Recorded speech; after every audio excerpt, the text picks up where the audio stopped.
මේක තමයි හරි අපූර්ව කතන්දරය. විශ්වවිද්‍යාල ප්‍රතිපාදන කොමිසම සභාවේ අනුමැතිය ගත්ත කියලා මේගොල්ලෝ ඉදිරිපත් කරන්නේ 2011 අගෝස්තු 30 1721 ඇලයිරක් 19 කියන ගැසට් නිවේදනයේ. ඔය ගැසට් නිවේදනය ගහුවේ එස්.පී. සානායක මහත්තයා.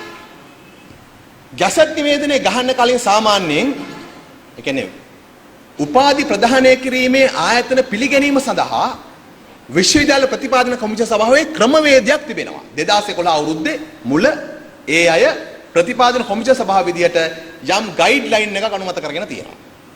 ඒ අනුව යම් කිසි පුද්ගලික ආයතනයක් කිල්ලුවොත් එහෙම තමන්ගේ ආයතනයේ උපාධි ප්‍රදානය කිරීමේ බලය ලබා දෙන්න කියලා විශ්වවිද්‍යාල ප්‍රතිපාදන කොමිසම සභාව යවනවා කණ්ඩායම් දෙකක්. එකක් තමයි ආයතනික සමාලෝචන කමිටුව, අනිත් එක තමයි විෂය සමාලෝචන කමිටුව. 2011 පෙබරවාරි 22 සහ 23 වෙනිදා 8 දෙනෙක්ගෙන් යුක්ත ආයතනික සමාලෝචන කමිටුවක් මේ සයිට් එක බලන්න යවුවා. ඒකේ හිටියා ශ්‍රී ලංකා වෛද්‍ය සභාවේ නියෝජිතයෙක්, කොළඹ, ජයවර්ධනපුර සහ මොරටුව විශ්වවිද්‍යාල උපකුලපතිවරු කියන 3 දෙනා සහ විශ්වවිද්‍යාල ප්‍රතිපාදන කොමිසම සභාවේ 4 දෙනෙක්. එහෙම තමයි 8 දෙනා හැදුනේ. මේ 8 දෙනා ගිහිල්ලා සයිට් එක බලලා වාර්තාවක් ඉදිරිපත් කරා. මේකේ මෙන්න මේ අඩුපාඩුකම් තියෙනවා. මාස 6ක් ඇතුළත සම්පූර්ණ කරගත්තොත් එහෙම తాවකාලික අනුමැතිය ලබා දෙන්න පුළුවන් කියලා. తాවකාලික අනුමැතිය. එතන 8 දෙනා ඒකට එකඟ වුණා. පෙබරවාරි 22 23 නිරීක්ෂණය කරපු මේ අය මාර්තු 20 වෙනිදා UGC එකට තමන්ගේ වාර්තාව ඉදිරිපත් කළා. එතකොට හරිනම් මාර්තු 20 ඉදිරිපත් කරාට පස්සේ අඩු ගානේ මාස 6ක් දෙන්න ඕන සයිටම් එකට ඒ අඩුපාඩු ටික සම්පූර්ණ කරගන්න. හැබැයි එස්.පී. සානායක කලබලයට මොකද කරේ? තවත් මේ කමිටුව ආයසරයක් යවුවා අප්‍රේල් 20 වෙනිදා. ඒ කියන්නේ වාර්තාව ඉදිරිපත් කළ මාසයක් ඇතුළත. ඒ යනකොට අර 8 දෙනාගෙන් 6 දෙනාටයි හරියට කියලා තියෙන්නේ. ජාර්ජ් විශ්වවිද්‍යාලයේ උපකුලපතිවරයාත් මෝටර් විශ්වවිද්‍යාලයේ උපකුලපතිවරයාත් හලලා 6 දෙනයි ගියා කියලා වාර්තාවේ තියෙන මුල් පිටුවේ නම් ටික දාලා. අපි ගෙනාව කෝප් එකට මේ කමිටුව. ගෙනල්ලා අපි අහුවා මේ කමිටුවේදී ඇයි දෙන්නෙක් හැලුවේ? උත්තරයක් නැහැ. කවුද මාර්තු 20 ඉදිරිපත් කරපු වාර්තාවේ මාසයක් යනකොට අප්‍රේල් 20 යන්න කිව්වේ කවුද? උත්තරයක් නැහැ. ලස්සන වැඩේ කියලා කියන්නේ මේකේ හිටපු සමාජිකයන්ගෙන් දැන් අර දෙවෙනි වතාවේ ගියා කියන කොළඹ විශ්වවිද්‍යාලයේ උපකුලපතිවරයා. ඔහු නැගිටලා කියනවා මේ දෙවෙනි වතාවේ අප්‍රේල් 20 වෙනිදා මෙතෙන්ට ගියාද කියන එක මට මතකවත් නැහැ. මම මේකට අත්සන් කරෙත් නැහැ, අනුමැතිය දුන්නෙත් නැහැ කියලා. ශ්‍රී ලංකා වෛද්‍ය සභාව නියෝජිතය නැගිටලා කියනවා මගේ නම දාලා තිබ්බට අපිත් මේකට එකඟුනේ නැහැ කියලා. එතකොට කමිටුවේ 8 දෙනයි 8 දෙනාගෙන් බලනකොට 4 දෙනයි කියන්නේ ඒ වාර්තාවට එකඟයි කියලා. ඒ 4 දෙනා කවුද? විශ්වවිද්‍යාල ප්‍රතිපාදන කොමිසම සභාවේ නීති නිලධාරියයි, ඒකේ ගණකාධිකාරිවරයෙකුයි, ඒකේ අධ්‍යක්ෂවරයෙකුයි, ඒකේ ලේකමුයි. ඒ 4 දෙනා විතරයි ඒ වාර්තාවට එකඟයි කියලා කියන්නේ. එතකොට දැන් UGC එකෙන් මේ වාර්තාව හදන්න පිටින් ගත්ත 4 දෙනා.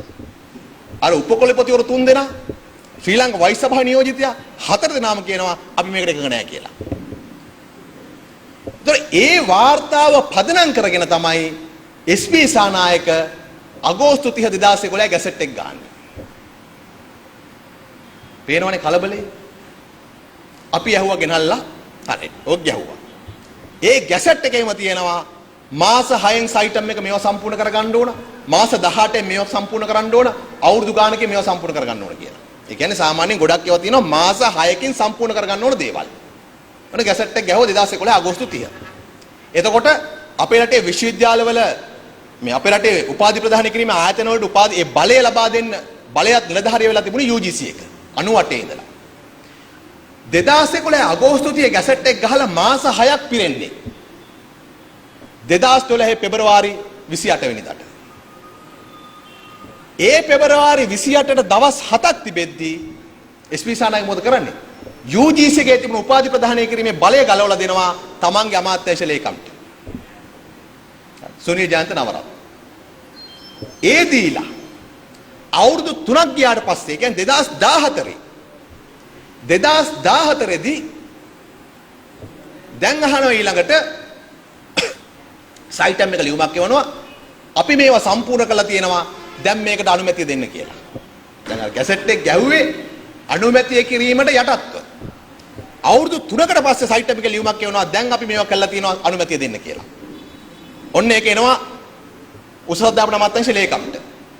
ලේකම් ලියුමක් යවනවා UGC එකේ සභාපතිට. UGC එකේ සභාපති එයා ලියුමක් යවනවා මේවා નિયમિત කාලෙදි සම්පූර්ණ කරලා තිනවා ඒ නිසා අනුමැතිය දෙන්න කියලා.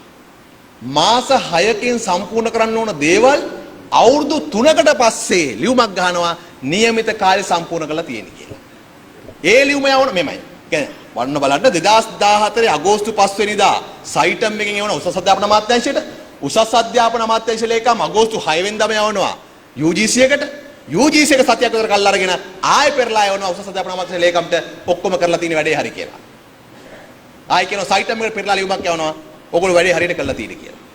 අපි ඇහුවා ගෙනල්ලා ඒ කාලේ උසස් අධ්‍යාපන අමාත්‍යාංශ ලේකම් සුනිල් ජයන්ත නවරත්නවයි විශ්වවිද්‍යාල ප්‍රතිපාදන කොමිසම සභාවේ සභාපති ශනිකා හිරිමුරේ ගම ගෙනාව කෝප් එකට. ගෙනල්ලා අපි අහුව මේක කොහොමද කරේ? ඒ කියන්නේ මාස 6කින් බලන්න ඕනේ වැඩි අවුරුදු 3කට පස්සේ ඔබ කොහොමද નિયમિત කාලේ සම්පූර්ණ කරා කියලා යවන්නේ කියලා. එතකොට ශනිකා නෝනා කියනවා සයිටම් එකෙන් ලියලෙව්ව මේ ටික සම්පූර්ණ කරා කියලා මම පෑනක් අරගෙන ක්ලික් කරා ක්ලික් කළා යවුවා කියලා. එයා දාලා තියෙනවා රයිට් මේ ටික හරි කියලා ඒක තමයි යවලා තියෙන්නේ. තේරෙනව නේද වැඩි? ඔන්න ඔහම තමයි UGC එක උපාධි ප්‍රදානය කිරීමේ බලය මේ අතන දීලා තියෙන්නේ. ඉතින් හොර ගුහාවක් නෙමෙයි. හොර උපාධි කඩයක් නෙමෙයි.